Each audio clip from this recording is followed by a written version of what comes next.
En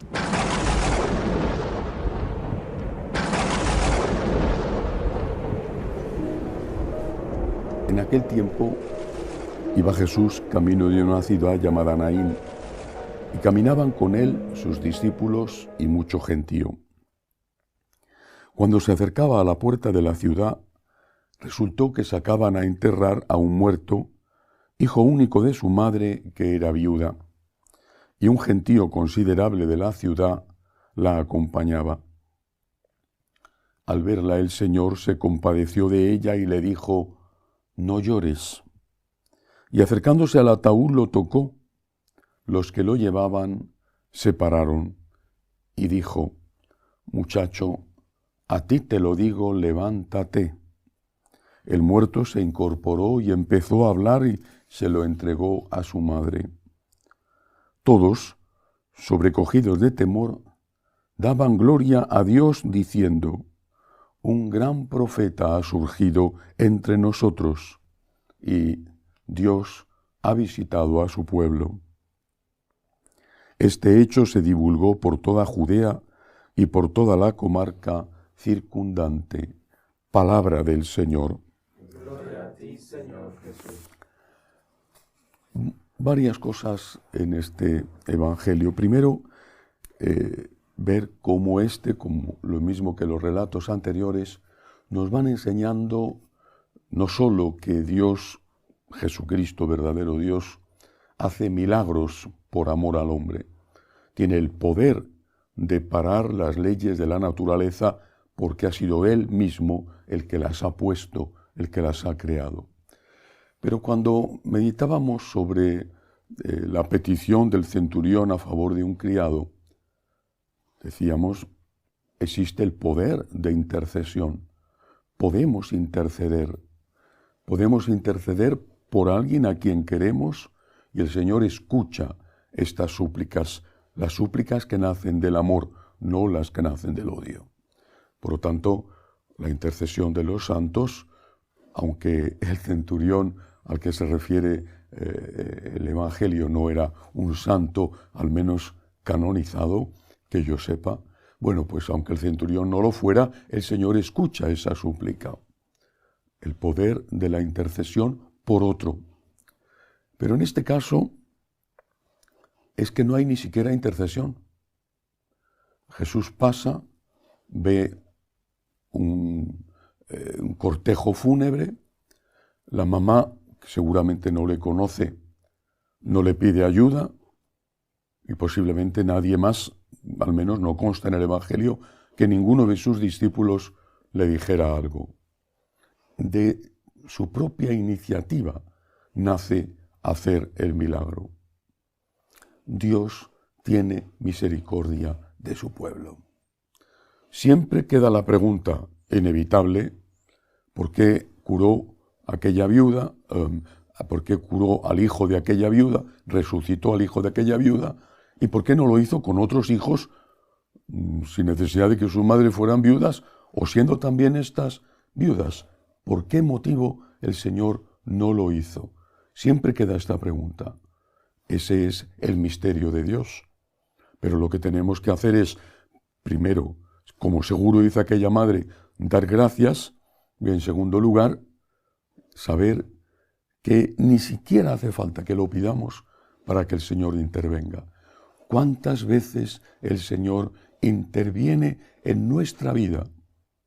¿Cuántas ha intervenido ya en nuestra vida, incluso sin darnos cuenta? Pero si esta es la primera enseñanza del Evangelio de hoy, también me llama la atención la palabra que le dice el Señor a esta mamá desolada por la muerte de su hijo único. No llores, no llores. Pero ¿cómo no iba a llorar si acababa de morir su hijo?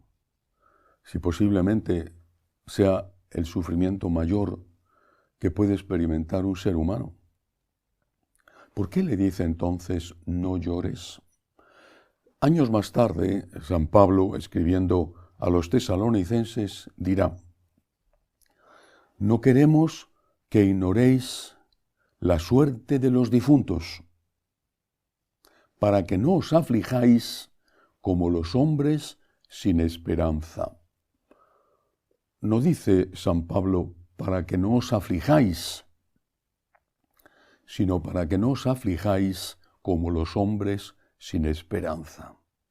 Cuando murió Santa Mónica, la mamá de San Agustín, estaba él, su mamá y ya los discípulos que ya le seguían y que habían comenzado aquella primera experiencia de vida comunitaria. Estaban en el puerto de Ostia, a punto de embarcarse hacia Cartago para ir después a su ciudad, cuando la mamá se puso enferma y murió. Cuentan que San Agustín, mirando al mar, recordaba a su madre y estaba llorando, y que uno de sus compañeros le dijo: está en el cielo, estate tranquilo, está en el cielo. Y San Agustín le contestó: lo sé, pero ha muerto mi madre, déjame que llore un poco. El problema no está, por lo tanto, en el sufrimiento ante la muerte o ante la desgracia, la que sea, una enfermedad, un problema económico. El problema no está ahí. Seríamos inhumanos.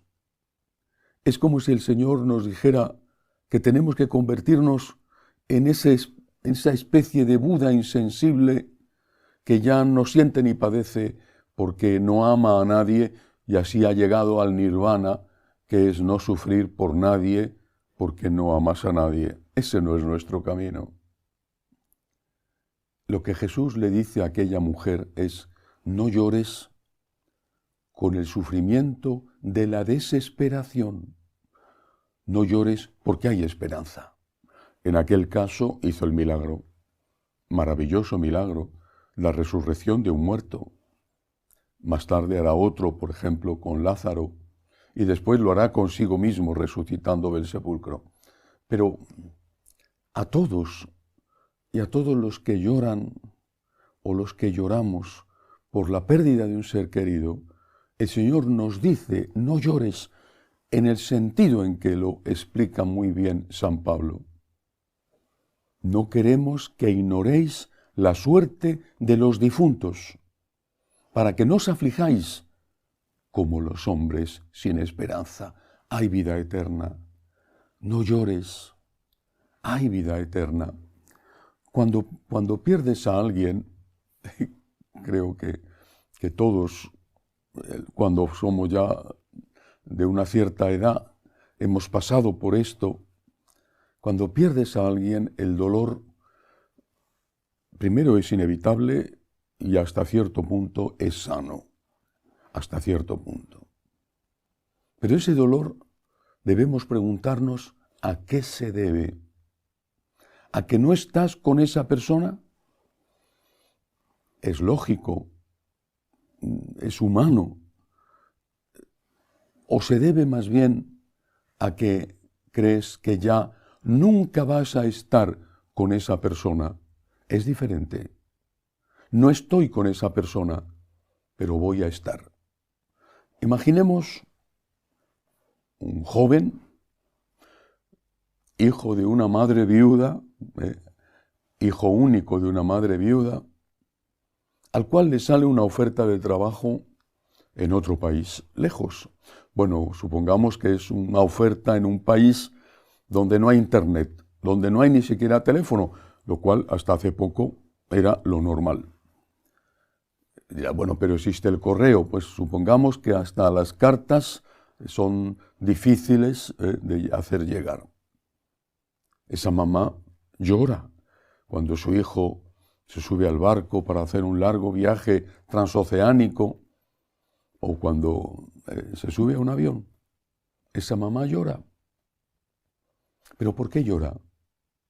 Llora porque no va a poder ver, abrazar, escuchar a su hijo. Normal. Pero sabe que su hijo está vivo y que además ese trabajo para el cual parte lejos de su casa, es una bendición para su hijo. Es algo que ha estado soñando siempre, es algo que le saca de estar sin empleo, es algo que le permite tener un horizonte, que le permite vivir, hacer lo que le gusta. No es lo mismo que la mamá llore por ella que llore por él. Si llora por ella es normal, no va a estar con su hijo. ¿Quién le puede reprochar eso a una madre? Pero si llora por él, es una egoísta. ¿Por qué le está diciendo a su hijo, tú tienes que quedarte conmigo siempre, aunque estés sin trabajo, aunque estés sufriendo, aunque tengas desesperación, tú a mi lado? Es una egoísta. Lógico que llore por ella, pero también que se alegre, porque su hijo ha recibido una buena noticia y ha recibido esperanza. Y si esto pienso que lo podemos entender todos, ¿por qué no lo entendemos con respecto a la muerte? ¿Por qué lloras? No llores, nos dice Jesús, no llores. No te aflijas como los hombres sin esperanza. No, no te aflijas. No te aflijas como los hombres sin esperanza. Mi madre ha muerto, decía San Agustín. Sé que está viva, pero déjame llorar un poco, ha muerto mi madre. El problema es cuando hemos perdido la esperanza.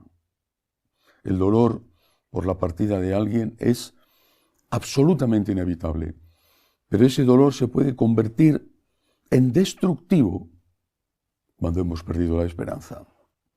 Ya no voy a volver a ver nunca más a esta persona. No, no. Esto no es un adiós. Esto es solo un hasta luego. La vida eterna existe. Dios nos garantiza con su resurrección y con estos milagros de resurrección, nos garantiza que Él tiene poder sobre la muerte. La vida eterna existe. Y eso es algo que no debemos olvidar para que la muerte no nos destruya, la de los nuestros y cuando llegue la hora también la nuestra. Arrojarnos al vacío, pero sabiendo que ahí están los brazos de nuestro Padre y los brazos de la Santísima Virgen para recogernos. Que así sea.